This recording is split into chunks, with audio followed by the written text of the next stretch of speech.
And cinematographer విషయానికొచ్చేసరికి director తర్వాత అత్యంత కీలకమైన పాత్ర. అంటే ఎడిటింగ్ ఇవన్నీ ఓకే. బట్ ఫస్ట్ మీతో పాటు ప్యారలెల్‌గా ట్రావెల్ చేసేది సినిమాటోగ్రఫీ. ఒక షాట్ కంపోజ్ చేసినప్పుడు మీరనుకున్న విజువలైజేషన్ రావాలి అన్నప్పుడు కొన్ని కొన్ని సందర్భాలలో ఖచ్చితంగా ఇద్దరి మధ్య క్లాష్ గాని ఇవన్నీ వస్తుంటుంటాయి. అంటే క్రియేటివ్ డిఫరెన్సెస్. దీని మూలన సినిమాలు ఆగిపోయిన సందర్భాలు చాలా ఉండుంటాయి. లేదా ఆన్ ది స్పాట్ సినిమాటోగ్రాఫర్‌ని మార్చిన సందర్భాలుంటాయి. ఇలాంటి సిట్యుయేషన్ మీరెప్పుడైనా ఫేస్ చేసారా? అసలు నేను ఫస్ట్ ఆఫ్ ఆల్ ఏంటంటే, అసలు ఎవరి మీద డిపెండ్ అవ్వను. హ్మ్. రైటర్ అయితే రైటర్ మీద డిపెండ్ అవ్వను. హ్మ్. రైటర్ రాకపోతే రైటర్ పని చేసుకుంటా. హ్మ్.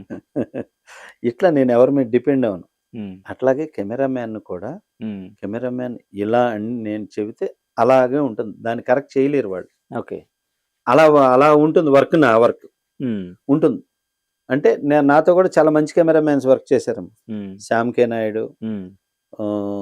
మధు ఏ నాయుడు, వాసు, హ్మ్. మళ్ళీ శ్రీ వెంకటు, నవకాంత్ గారు హ్మ్. స్టార్లతో చేశాడు. ఆయన వరల్డ్ కెమెరామ్యాన్, హ్మ్. సూపర్ కెమెరామ్యాన్ నవకాంత్ గారు.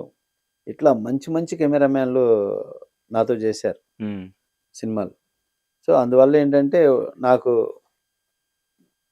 సో, మీకు సినిమాటోగ్రాఫర్ నుంచి ఎప్పుడు ఎలాంటి ఇబ్బంది ఎప్పుడు పడలేదు. ఎలాంటి ఇబ్బంది కలగల. హ్మ్. రాదు కూడా. ఎందుకంటే నేను బ్లాక్ పెట్టి ఇలా అంటేనే హ్మ్. దాన్ని వాళ్ళు మార్చలేరు. ఓకే. ఇది బాలేదండి ఇట్లా చేద్దామండి అనలేరు. హ్మ్. ఎందుకంటే అలా ఫిక్స్ అంత అయిపోతారు ముందుగానే. కమెండ్‌గా పెట్టేస్తాను బ్లాక్. Short compose. దానికి బెటర్‌మెంట్ వాళ్ళు చేస్తారు. ఎటుకుడి కెమెరామెన్‌లు చేస్తారు. హ్మ్. సో బట్ ఏంటంటే అంతే కాకుండా డైరెక్టర్‌కి కెమెరామెన్ కూడా కుదరాలి. హ్మ్. నేను అదే డైరెక్టర్ పాయింట్ ఇలా అడిగాను. బ్లాక్ పెట్టాడు అంటే ఇది కదా అని చేయాల. హ్మ్. అలా ఉంటుంది. వీళ్ళందరూ కూడా అలా చేసేవాళ్ళు. హ్మ్. కొంతమంది ఏంటంటే దొంగ నాటకం చేసేవాళ్ళు ఉంటారు. ఏంటి డైరెక్టర్ ఇలా అని చెప్తే డైరెక్టర్ ఇట్ట కాదండి వాంటెడ్‌గా డిస్కస్ చేస్తాడు. హ్మ్. వీళ్ళందరి ముందు ఎక్స్‌పోజ్ అవ్వడానికి ఇలా కాదండి ఇలా చేద్దాం ఇది ఇదండి హ్మ్. అని చెప్పేసి మళ్ళీ బ్లాక్ పెట్టి వెళ్ళి ప్రొడ్యూసర్ దగ్గర మీ వాడు చూడండి డైరెక్టర్ ఇలా చేశాడు. నేను ఇలా చేశానని చెప్పి ప్రొడ్యూసర్ దగ్గర చెప్తాను. ఇలాంటి కెమెరామెన్‌లు కొంతమంది ఉన్నారు. హ్మ్.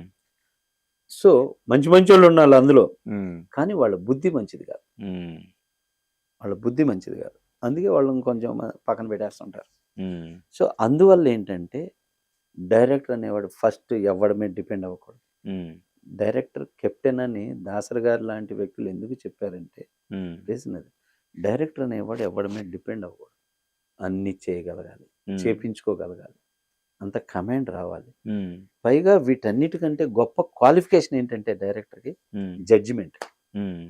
జడ్జిమెంట్ ఫిక్స్ అయితే ఎవరు చెప్పినా ఇంకా అది నో చేంజ్.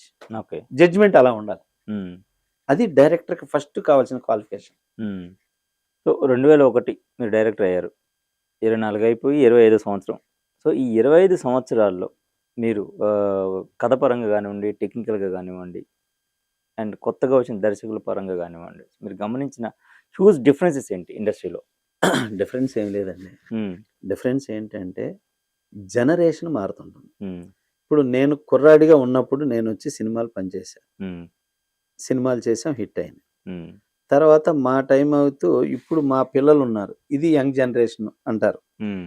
ఇక్కడికొచ్చేసరికి మళ్ళీ జనరేషన్ 15 సంవత్సరాలకు ఒకసారి జనరేషన్ చేంజ్ అవుతుంది. హ్మ్. అంతే కదా! అవును. ఇప్పుడు నాకు 15 సంవత్సరాలయింది. నా పిల్లాడికి 15 సంవత్సరాలొస్తే ఇప్పుడు ఈ జనరేషన్ మారుతుంది. వాడికి ఇది కొంత కొత్త. హ్మ్. వీడిది కొత్తగా ఫీల్ అవుతాడు. హ్మ్. మనం చూసాం కాబట్టి మనకిది పాత. హ్మ్. వాడికి కొత్త కాబట్టి వాడికిది కొత్త. సో, ఇలాంటి చేంజెస్ అనేది జరుగుతా ఉంటుంది. హ్మ్. ఈ జరిగే దాంట్లో ఏంటంటే కొంచెం జనరేషన్ మార్పు వల్ల హ్మ్. ఇప్పుడు మా పీరియడ్‌లోకొచ్చేసరికి సెంటిమెంట్ సినిమాలు చూశారు. హ్మ్. ఆ టైంలో డైరెక్టర్స్ ఇలా చెప్పాలని. మా తర్వాత వచ్చేసరికి ఇంకొంచెం లవ్ స్టోరీలు చెబుదాం అనుకున్నారు. లవ్ స్టోరీలు చెప్పారు. అయ్యి పాత పడిపోయినాయి. హ్మ్. ఇప్పుడొచ్చేసరికి సినిమా అనేది, మీడియా అనేది చేతిలోకి ఆడియన్స్‌కి పిల్లలకు కూడా వచ్చేసి హ్మ్. వీడిప్పుడు ప్రపంచం అంతా వస్తున్న ఆల్ లాంగ్వేజ్ సినిమాలు చూసేస్తున్నారు. హ్మ్. ఇప్పుడు వస్తున్న ఆడియన్‌కి విజువల్ పెరిగిపోయింది. హ్మ్. అమ్మ ఇక్కడ ఈ సినిమా వచ్చింది ఇంగ్లీష్‌లో, కొరియన్‌లో ఈ సినిమా వచ్చింది, తమిళ్‌లో ఈ సినిమా వచ్చింది, తెలుగులో ఈ సినిమా వచ్చింది అని సినిమా చూస్తూ విజన్ పెరిగిపోయి ఇప్పుడు ఆ ఆడియన్‌ని సాటిస్ఫై చేయటం అనేది కష్టతరం అయిపోతుంది డైరెక్టర్‌కి. హ్మ్. సో అందువల్ల కొత్త కొత్త కథలను ఎన్నుకొని కొత్తగా ప్రజెంటేషన్ చేయాల్సిన సిచ్యువేషన్ ఇప్పుడు ఏర్పడింది. సో ఇప్పుడు కొత్తగా చేయాల్సిన సిచ్యువేషన్ అనేది ఏమిటి? వాడికి తెలియంది చెప్పాలి. తెలియంది చెప్పాలంటే ఎటు వెళ్ళాలి? సెంటిమెంట్లు తెలుసు, లవ్ స్టోరీలు తెలుసు, ఇవన్నీ తెలుసు. తెలియంది ఏంటి? గాడ్ లేదా మనకి పూర్వం గతించిపోయిన కాలం, పూర్వంలో ఉన్న పీరియాడికల్, ఇలాంటి వాటిలోకి వెళ్ళాలి. సో ఇటువంటి వాటిని ఇప్పుడు జనరేషన్ కొత్తగా ఫీల్ అవుతున్నారు కాబట్టి దిస్ కైండ్ ఆఫ్ ఫిలిమ్స్ అన్ని హిట్ అవుతా ఉన్నాయి. సో అందువల్ల ఇటువంటి ట్రాక్లు ఇప్పుడు ట్రెండ్ వెళ్తుంది. సో ఎడ్యుకేషన్ ఇదే తెలుసుకున్నది. ఓకే. సో ఎడ్యుకేషన్ పరంగా మీది చాలా తక్కువే, పరంగా 10th క్లాస్ వరకు చదివారు. సో టెక్నికల్గా చూసుకుంటే ఒక డైరెక్టర్ కావాల్సింది మేజర్గా కథ. సో కథకి కావాల్సిన హీరోయిన్ ఎన్నుకుంటారు, దానికి దగ్గర బడ్జెట్ వేసుకుంటే అంతా బాగానే ఉంది. సో కెమెరా వర్క్ వచ్చేసరికి అండ్ సీజీ వర్క్ వచ్చేసరికి ఇదంతా కూడా అప్గ్రేడెడ్ వర్షన్ వచ్చేసింది చాలా వరకు. అవును. సో యాజ్ ఎ డైరెక్టర్గా టెక్నికల్గా మీరు ఎలా అప్డేట్ అవుతుంటారు? ఏలే సార్, మేము చాలా ఇప్పుడు వచ్చిన టెక్నికల్ అంతా కూడా తెలుసు. ఇప్పుడు ఉంది సినిమా, కెమెరా అనేది సైషన్ పెడతాం, లేదంటే ఇద్దరిని కాంబినేషన్ పెట్టి చేస్తాం, లేదా టాప్ యాంగిల్ పెడతాం, లో యాంగిల్ పెడతాం, ఇంకోటి పెడతాం.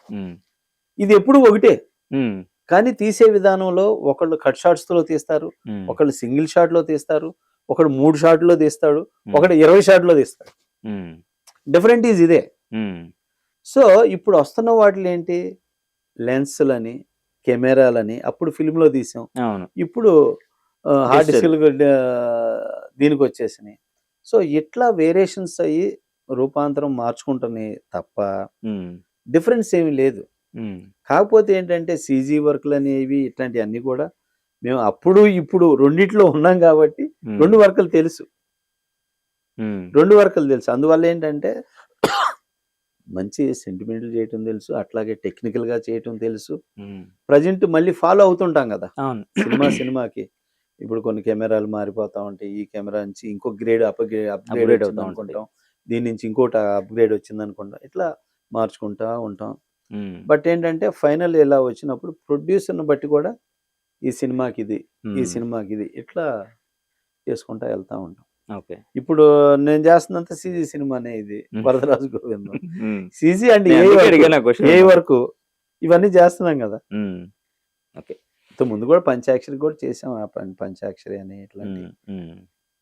ఇప్పుడు మన పాన్ ఇండియన్ డైరెక్టర్ రాజమౌళి గారి గురించి మాట్లాడుకున్నట్లయితే, బాహుబలి సినిమాతో ఆ ఫ్రాంచైజీ తోటి ఆయన మన తెలుగు సినిమాని ఇంటర్నేషనల్ లెవెల్కి తీసుకెళ్లారు. ఓకే. సో అది మంచి పరిణామమా? ఎందుకంటే ఇప్పుడు ప్రతి ఒక్కరు అదే స్కేల్ ఆలోచిస్తున్నారు, ఆడియన్స్ దగ్గర నుంచి డైరెక్టర్ కూడా. ఆయన ఇండస్ట్రీ చేసింది మేలా కాదా? మేలే సార్, మేలే. ఎందుకు మేలు అంటే, ఒకప్పుడు తెలుగు సినిమా రామారావు గారి వీళ్ళు తెలుగు సినిమాని గొప్పగా చెప్పుకున్నారండి. మధ్యలో అది పడిపోయిందండి.